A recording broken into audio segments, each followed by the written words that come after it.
السلام علیکم ناظرین، میں ہوں آپ کا میزبان ظفر اقبال ندیم۔ آپ دیکھ رہے ہیں یوٹیوب چینل روشن پوائنٹ۔ ناظرین، یہ جو تصویر ہے آپ کے سامنے، یہ ایک بارات کی ہے۔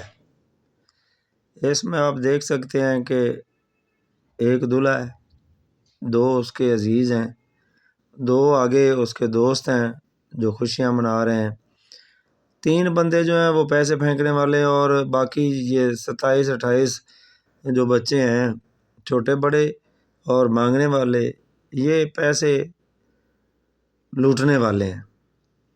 اب صورتحال یہ ہے کہ جب یہ خوشی کا موقع ہوتا ہے، جب بارات جاتی ہے، راستے میں ڈھول والے ہوتے ہیں یا بینڈ باجے والے ہوتے ہیں، وہ اپنا کام کرتے ہیں۔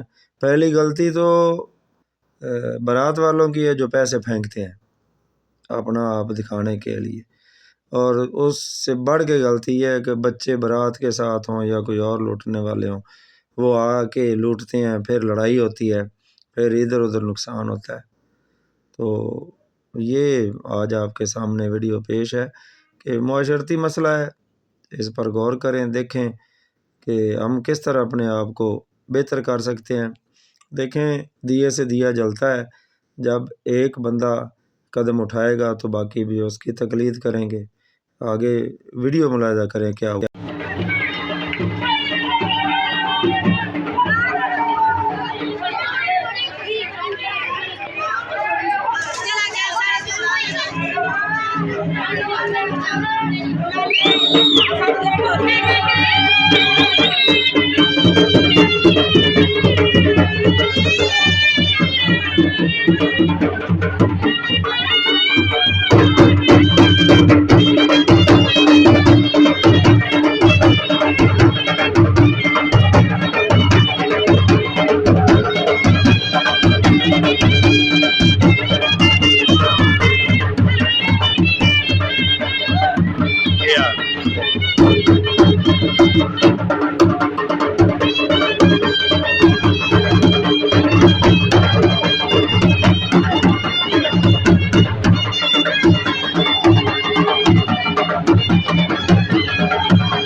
لارا کلا رہ گیا ہے، ڈور سٹن والے تے چکن والے اگے چلے گئے نے۔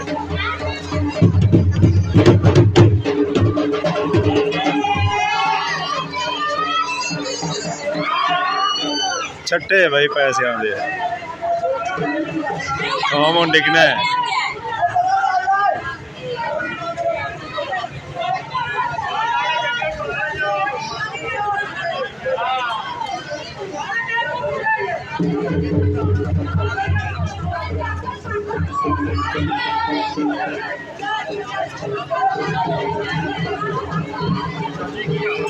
ٹھیک بیٹا۔